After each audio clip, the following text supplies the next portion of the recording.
When the sun has set on a Friday night, bringing peace into your home, families will gather all around singing Shabbat, Shalom. Everybody sing Shalom, Shalom.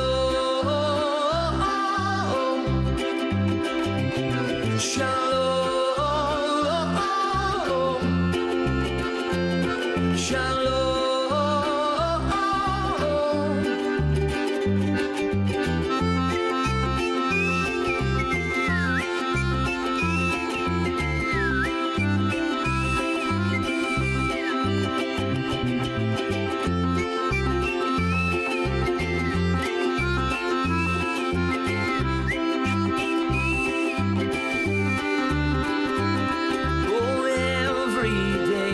It's a gift from God, so put a smile upon your face. He's got the whole world in his hands, so obey his commands and you will know peace. Shalom, Shalom. Shabbat Shalom, Shalom.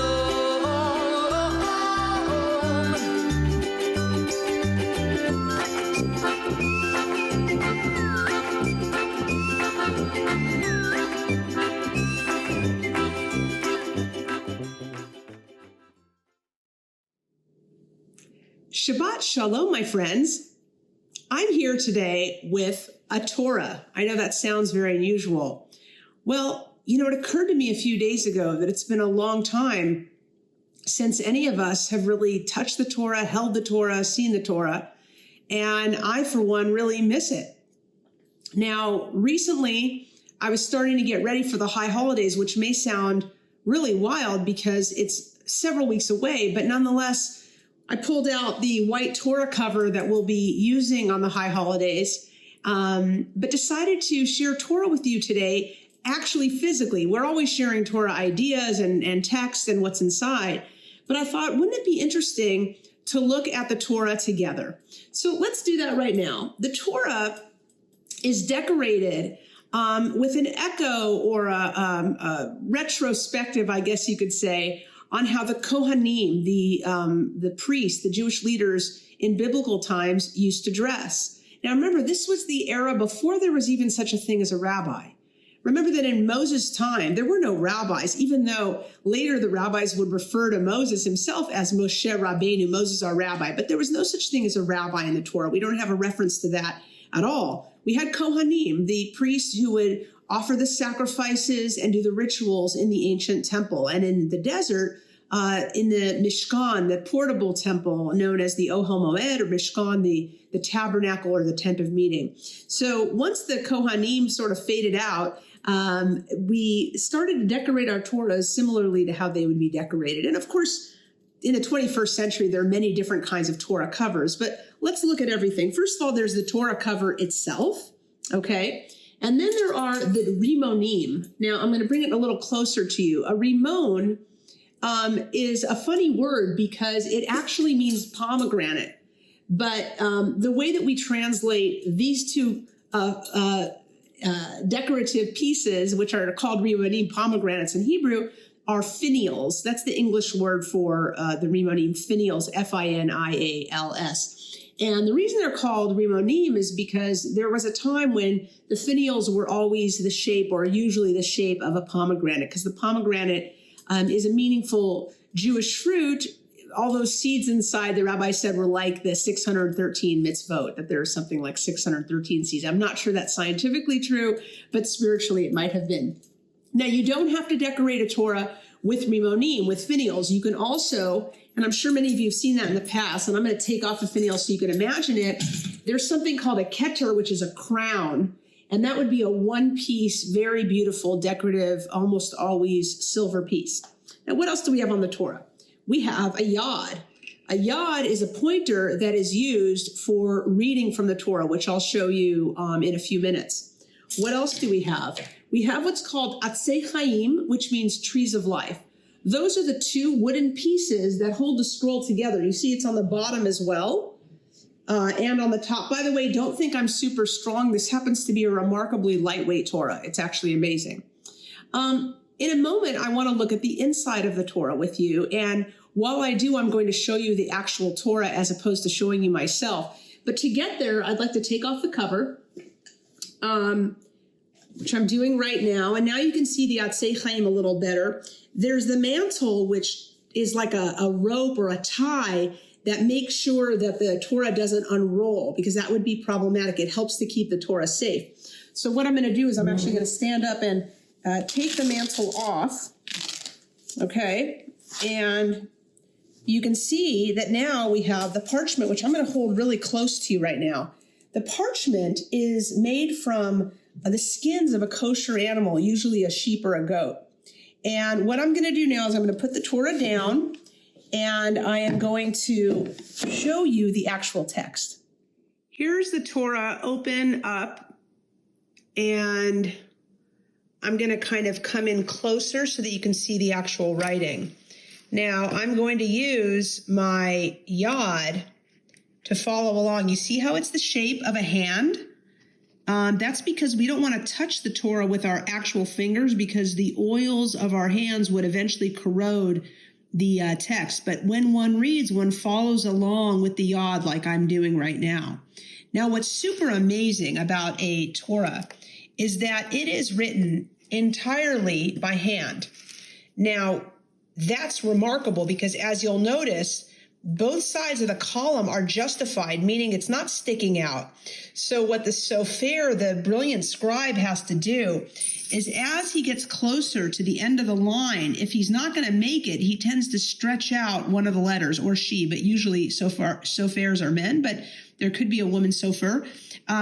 So you see how this goes? These are all normal shaped letters, but then the sofer took this resh, for example, stretched it out so that it would be aligned here. You'll see the same was done here with the letter Taf, for those of you who know Hebrew.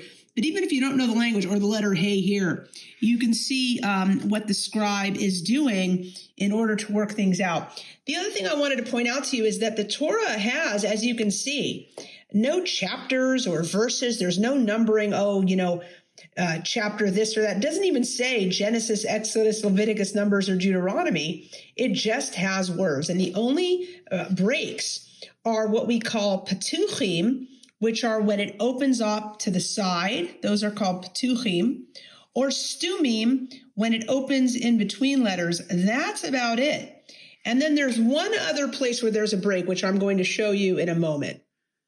As you can see here, there's this large space. Do you realize that that only happens 4 times in the entire Torah? There's only a space like this in between books. And since there are 5 books of the Torah, we have a space like this between Genesis and Exodus, between Exodus and Leviticus, which happens to be this. This is the beginning of the book of Leviticus, Vayikra. Then there's one between Leviticus and Numbers, and one between Numbers and Deuteronomy. That is it. So you can ask yourself, how does a person know how to find their spot?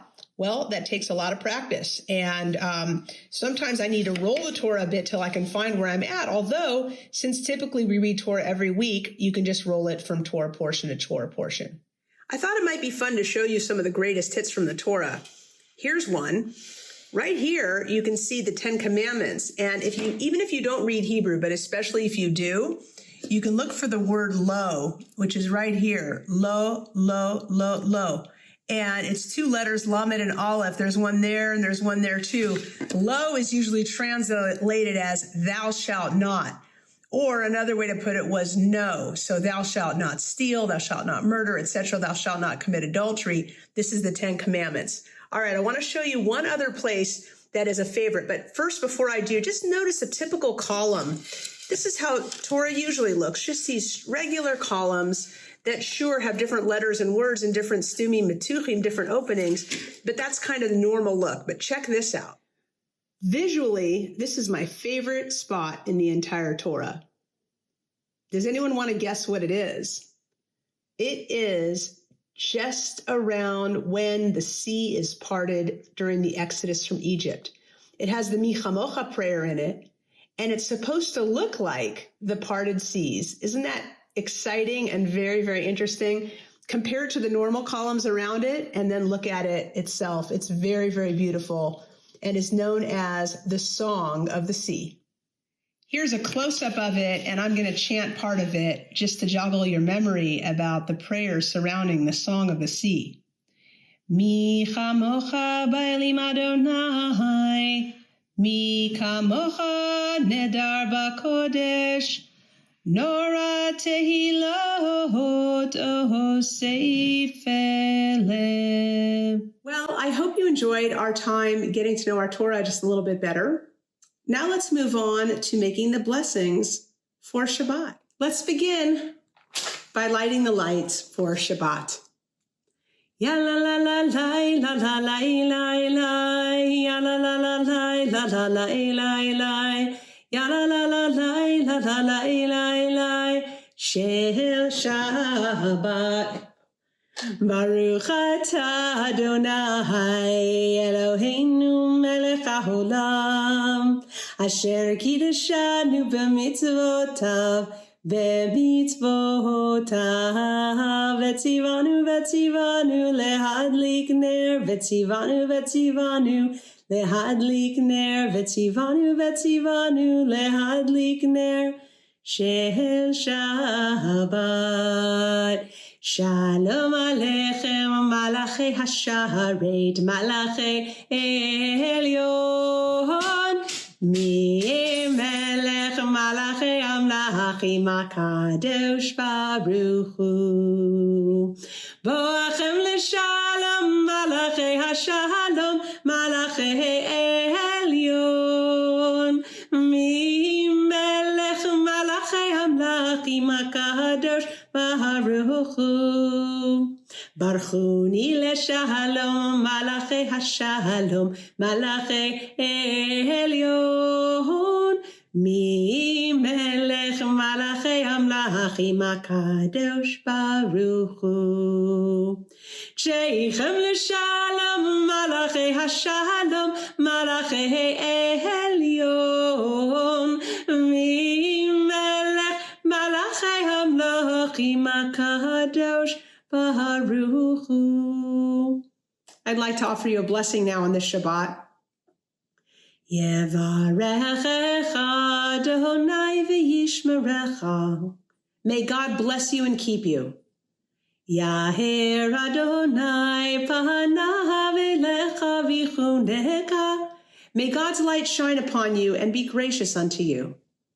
Yisa Adonai panav elecha v'yasem lecha shalom. May God gaze upon you and your loved ones and give all of you the blessing of peace and health and happiness and joy. And we say amen. Time to make Kiddush. Oh, wait, I think we need Minnie. I'll be right back. Here's Minnie. Ready to bless? Yom HaShishi v'aychulu hashamayim ba'aretz v'chol tzva'am v'aychal Elohim b'yom hashvi melachto asher asa v'yishbat b'yom hashvim kol ato asher asa v'yvarech Elohim et yom hashvi v'ykadesh oto ki v'shavad mikol ato asher bara Elohim la'asod Savrin Rabbanan v'Rabotai Baruch atah Adonai Eloheinu melech haolam borei peri hagafen Baruch atah Adonai Eloheinu melech haolam Asher kitshanu b'mitzvotav v'ratzavanu v'shabbat kodsho be'avahu v'ratzon hinchilanu zikaron lema'aseh v'reishit ki hu yom techila lemikra'e kodesh zecher l'tziat Mitzrayim ki vanu v'acharta ve'otanu kidashta mikol ha'amim V'shavat kodshecha be'ahava uvratzon inchaltanu Baruch atah Adonai mekadesh haShabbat. Amen. L'chaim, Minnie. L'chaim. You want to have some? I'm just kidding. Okay, well, it comes time to make motzi because I know that dinner is coming kind of soon. So here I have my challah plate and, challah plate and cover. And we're going to make the prayer over the bread. Baruch atah Adonai Eloheinu melech haolam, hamotzi lechem min haaretz, Shabbat shalom. I think it's time to go outside. Are you ready? We need to greet the Sabbath bride. So let's go together. It always gets a little bit bumpy when we do this, but I think it's worth it. Here we go. We're going to make our way outside to greet the Sabbath bride. Oh, it's beautiful. And Lecha lecha dodi, likrat kala, pene Shabbat nekabela.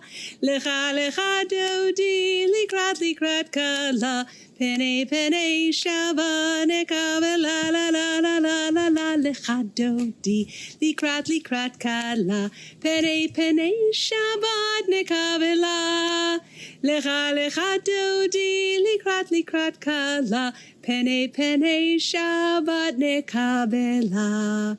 It's wonderful to greet the Sabbath bride and to say Bo'ik Halah, welcome Shabbat, which the sun is going to set very soon.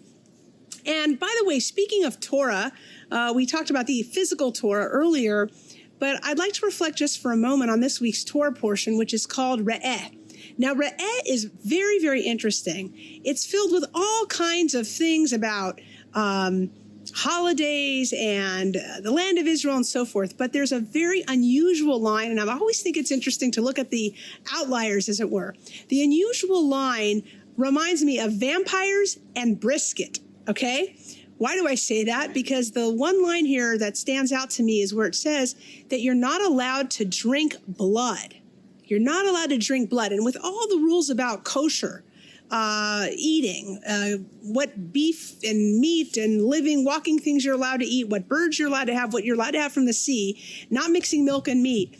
The notion that you're not allowed to, as it were, have your steak medium rare is quite interesting. And it seems that our ancient ancestors felt that blood was life. That's what they say in the Torah. It says blood is life. And somehow it just was not okay from their point of view to have that medium rare or rare steak. And so I say it's about vampires and brisket because, you know, vampires like blood. We're not allowed to be like vampires. Who wants to be?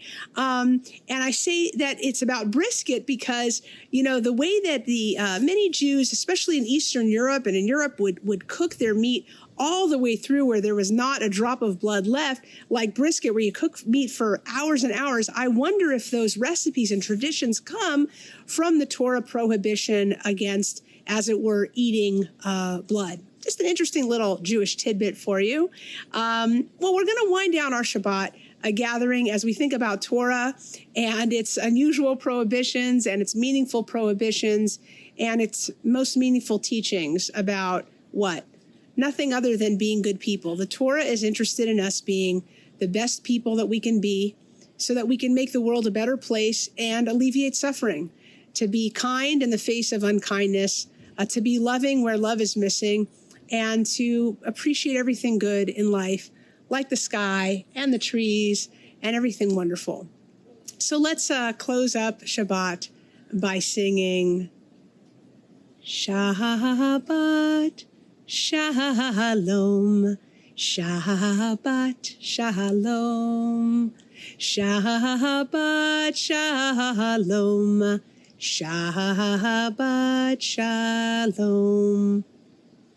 From our home to your home, wishing you the sweetest of Shabbatot. Shabbat Shalom, everyone. Shabbat Shalom.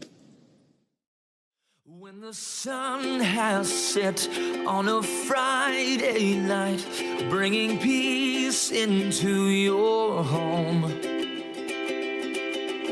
families will gather all around singing Shabbat Shalom. Everybody sing Shalom, Shalom. Shalom. Shalom.